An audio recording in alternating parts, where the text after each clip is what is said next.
Hello everyone, আসসালামু আলাইকুম। This is Shakil. তো 60 ডেজ অফ পাইথন কোর্সের ডে 11 এর ভিডিওতে আপনাকে ওয়েলকাম। তো আজকের এই পার্টিকুলার ভিডিওতে আমি যে টপিক নিয়ে কথা বলবো, এই টপিকটা হচ্ছে নেস্টেড লুপ। ওকে, তো নেস্টেড লুপ কি বা কিভাবে কাজ করে বা কিভাবে আমরা নেস্টেড লুপের মাধ্যমে কোনো একটা প্রবলেম সলভ করতে পারি, সেই সকল বিষয় নিয়ে আমরা আজকে কথা বলবো। ওকে, তো তাহলে চলুন শুরু করা যাক।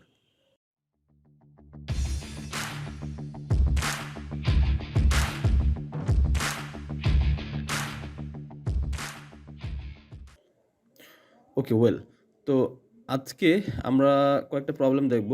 যেমন ধরেন এটা একটা পিরামিড, হ্যাঁ, যেখানে আমাদের রো আছে। এটা এদিকে যদি চিন্তা করেন তাহলে কি রো কয়টা আছে? রো আছে 4টা। তারপর আপনার পসিবল লাস্ট লাস্ট রোয়ে আপনার কলাম আছে কয়টা? 4টা। তো আমরা দেখব যে কীভাবে নেস্টেড লুপ ব্যবহার করে এরকম একটা পিরামিড তৈরি করা যায় বা আরও বিভিন্ন টাইপের প্রবলেম কীভাবে সলভ করা যায়। ওকে, তো তাহলে নেস্টেড লুপ কী? আমি যদি ছোট্ট করে বলি তাহলে নেস্টেড লুপ হচ্ছে মূলত একটা লুপের ভেতরে আরও অন্য লুপ। ওকে, তো ফর লুপের ভেতরে হোয়াইল লুপ হইতে পারে বা ফর লুপের ভেতরে ফর লুপ হইতে পারে। তো এটা আপনার আপনার উইশ, আপনি যেভাবে চান আপনি সেভাবে কোড লিখতে পারেন।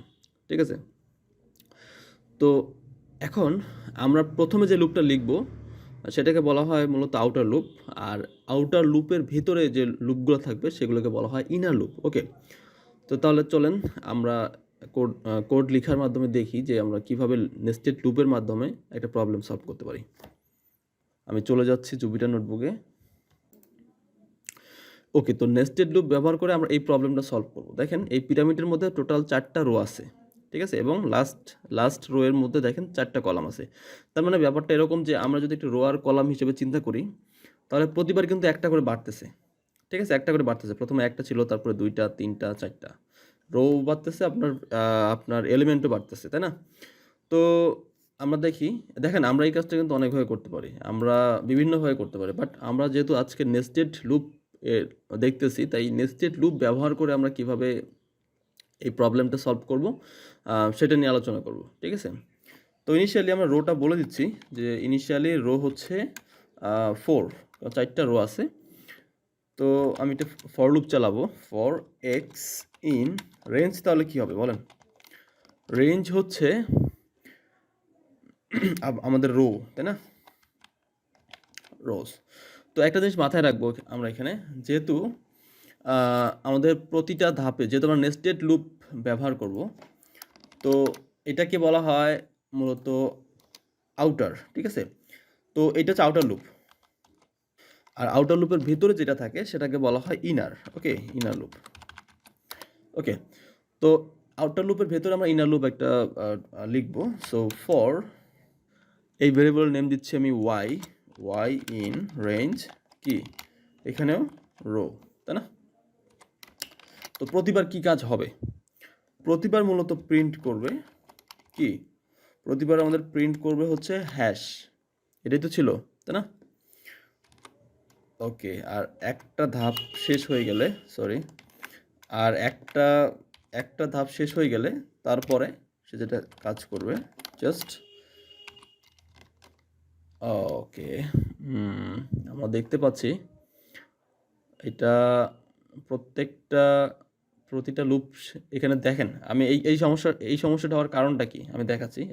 শিফট প্লাস ট্যাব যদি চাপি, দেখেন এন্ড হচ্ছে কি ব্যাকস্ল্যাশ এন। তার মানে একটা কাজ হওয়ার পরে আবার ব্যাকস্ল্যাশ এন নিবে। তো আমরা এই কাজটা করব না, আমরা এখানে জাস্ট হ্যাশ দিয়ে দেব, দিয়ে আমরা ব্যাকস্ল্যাশ এন না দিয়ে আমরা এন্ড ইকুয়াল আমরা জাস্ট একটা সিম্পল একটা স্পেস দিব। ঠিক আছে, আই থিঙ্ক হ্যাঁ, এবার আমরা দেখতেছি যে 4টা করে। ওকে, তো 4টা করে আসছে। তো সমস্যাটা কি হয়েছে এখানে? মেইনলি সমস্যা যেটা হয়েছে সেটা হচ্ছে যে দেখেন, যেহেতু আমি রোজের কথা বলছি, তো তার মানে কি initially x in range, x এর ভ্যালু ইনিশিয়ালি কত? শুরুতে 0 এর জন্য ভেতরে আসছে আবার ওয়াই ইন রেঞ্জ। তো পরে ওয়াই ইন রেঞ্জটা আমি কি বলছি, আবার এটা আসলে আবার রো, এই আমার কন্ডিশনে ভুল হয়েছে, আবার আমি রো থেকেই আমি চেক করছি। তো 0-র জন্য ভেতরে ঢুকবে, আবার ওয়াই প্রথমে কন্ডিশন 0-র জন্য যখন সত্য হবে তখন ভেতরে আসবে, ভেতরে আসার পরে যখন দেখবে যে লুপটা আবার রো পর্যন্তই আছে, তার মানে কি আবার এখানে 4 বার এক্সিকিউট হবে, এবং তারপরে 4 বার শেষে কন্ডিশন যখন দেখবে মিলতেছে না, তখন আবার একটা স্পেস একটা প্রিন্ট করবে, প্রিন্ট করে জাস্ট নিউ লাইন নিয়ে নতুন আবার 1 এর জন্য শুরু করবে। তারপরে এভাবে ঠিক সেম আবার 4 বার হ্যাশ, তারপর আবার 2 এর জন্য, তারপর আবার 3 এর জন্য, এভাবে 4 বার হবে। ঠিক আছে, তো আমরা কন্ডিশনে একটা ভুল করছি, আমরা এখানে আবার রো দিব না, আমাদের এখানে দিতে হবে এক্স। ঠিক আছে, এখানে আমাদের দিতে হবে এক্স। আই থিঙ্ক এবার কাজ করবে, দেখেন। কিন্তু এখানে একটা সমস্যা হয়েছে। কি সমস্যা? প্রথমে ইনিশিয়ালি যেটা ছিল সেখানে ছিল 1 2 3, কিন্তু 4 বার আসার কথা ছিল, 4 বার না আসে 3 বার আসছে। তো এই 3 বার আসার কারণটা কি? এই 3 বার আসার কারণটা আমরা যদি সলভ করতে চাই, তাহলে আমাদের এখানে দিতে হবে 1 থেকে শুরু হবে এবং রোটা যাবে কতক্ষণ পর্যন্ত? রো, সেক্ষেত্রে রো প্লাস 1। জাস্ট এইটা যদি আমরা দিয়ে দিই, এইখানেও যদি আমরা জাস্ট সেম বলে দিই যে 1 থেকে শুরু হবা আর এটা যাবা হচ্ছে x প্লাস 1 পর্যন্ত, তাহলে দেখেন সমস্যাটা সলভ হয়ে গেছে। ঠিক আছে, তো এবার দেখেন কি হবে, 1 থেকে শুরু হবে। সো 1 এর জন্য আসছে, হ্যাঁ ঠিক আছে, আপনার কন্ডিশনের কি মিলছে? হ্যাঁ মিলছে, ভিতরে আসছে, ইনার লুপের ভিতরে আসছে। ইনার লুপের ভিতরে দেখেন 1 থেকে x প্লাস 1 পর্যন্ত, তার মানে কি ইনিশিয়ালি 1 এর জন্য একবার হ্যাশ। ঠিক আছে, দ্বিতীয় ধাপে আসবে কেন? দ্বিতীয় ধাপে কেন আসবে? কারণ দেখেন x প্লাস 1 দেওয়ার জন্যই কিন্তু প্রথমবার এক্সিকিউট হয়েছে, তা নাহলে কিন্তু হইতো না, কারণ এখানেও কিন্তু 1, এখানেও 1, এখানেও 1। হ্যাঁ, তো তাহলে কিন্তু এক্সিকিউট হইতো না, কারণ আলটিমেটলি আপনার লুপ যখন চলে তখন কি n-1 পর্যন্ত চলে। তো এখানে যদি আমি শুধুমাত্র x দিতাম, তাহলে কিন্তু এটা চলতে হইতেছে x-1 পর্যন্ত, তার মানে কি এটা কিন্তু চলতো না। সো প্রথমবার সেই জন্য এই সমস্যাটা হয়েছিল।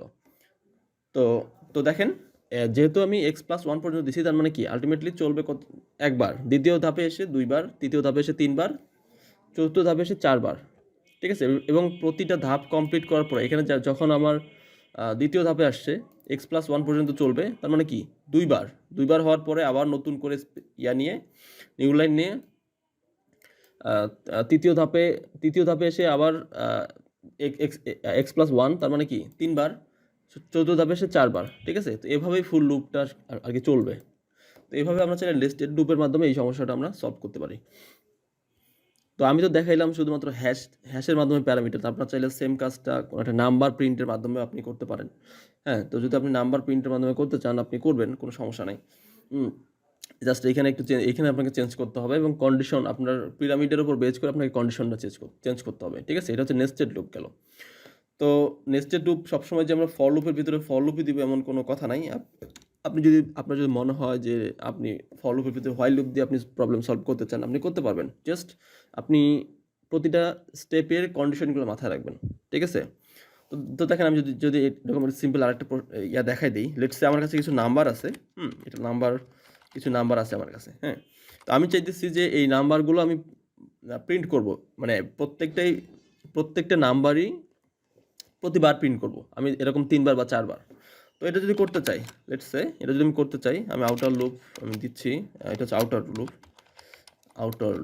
তো আউটারের ভিতরে আমি ফর লুপ চালাবো। ফর, তো এটা যদি লিস্ট, সো এলিমেন্ট অবশ্যই, সো আমি দিচ্ছি ফর এলিমেন্ট ইন নাম্বার, তাই না?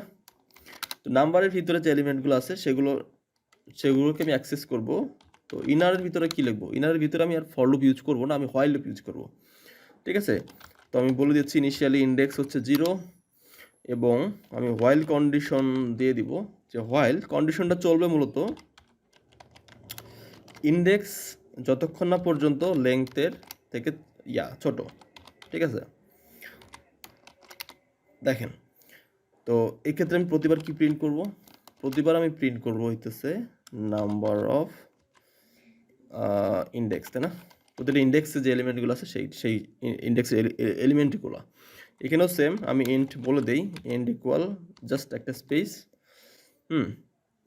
আর যেহেতু আমরা করব, তো প্রতিবার আমাদেরকে ইনক্রিমেন্ট করতে হবে, তাই না? সো ইনক্রিমেন্ট করতে হবে কত? ইন্ডেক্স ইকুয়াল ইন্ডেক্স প্লাস 1, অথবা ইন্ডেক্স প্লাস ইকুয়াল 1। ওকে, আর প্রতিটা ধাপ হোয়াইল শেষে আমাদের প্রিন্ট করবে একটা ফাঁকা স্পেস, অথবা ব্যাকস্ল্যাশ n যদি দেই তাও হবে। ব্যাকস্ল্যাশ n মানে নিউ লাইন নিবে। হ্যাঁ, তো এই হচ্ছে আমাদের ফুল কন্ডিশন। তাহলে আপনার এখানে কতবার কি প্রিন্ট হবে? আপনি একটু চিন্তা করেন কতবার কি প্রিন্ট হবে। দেখেন প্রথমে এলিমেন্ট ইন নাম্বার, তো প্রথমে ওয়ানের জন্য একবার ফুল এলিমেন্টগুলো প্রিন্ট হবে। কেন? আমি কি বলছি, লেংথ অফ নাম্বার, মানে নাম্বারের যে লেংথ আছে সেই নাম্বারের লেংথ পর্যন্ত হোয়াইল লুপটা চলবে প্রতিবার। তো দ্বিতীয়টার জন্য লেংথ পর্যন্ত চলবে, তৃতীয়টার জন্য লেংথ পর্যন্ত চলবে, চতুর্থটার জন্য লেংথ পর্যন্ত চলবে। ঠিক আছে, তো তাহলে লুপটা আসলে চলবে কতবার? লুপটা মূলত চলবে হচ্ছে 4 বার, এবং প্রতিবার 1 2 3 4 1 2 3 4 1 2 3 4 1 2 3 4 প্রিন্ট করবে। দেখেন, এই দেখেন 1 2 3 4 1 2 3 4 1 2 3 4 1 2 3 4। এটা হইতেছে আমাদের নেস্টেড লুপ, এর আরেকটা এক্সাম্পল হতে পারে। তো এরকম আরও অসংখ্য এক্সাম্পল হতে পারে। আপনারা জাস্ট চিন্তা করবেন এবং প্র্যাকটিস করবেন। ঠিক আছে, কারণ যত বেশি প্র্যাকটিস করবেন ততই এই যে কনসেপ্টগুলো, নেস্টেডের কনসেপ্টগুলো, এগুলো ক্লিয়ার হয়ে যাবে। ঠিক আছে, তো নেক্সট ভিডিওতে আবার দেখা হচ্ছে ইনশাল্লাহ। সেই পর্যন্ত ভালো থাকবেন। আসসালামু আলাইকুম।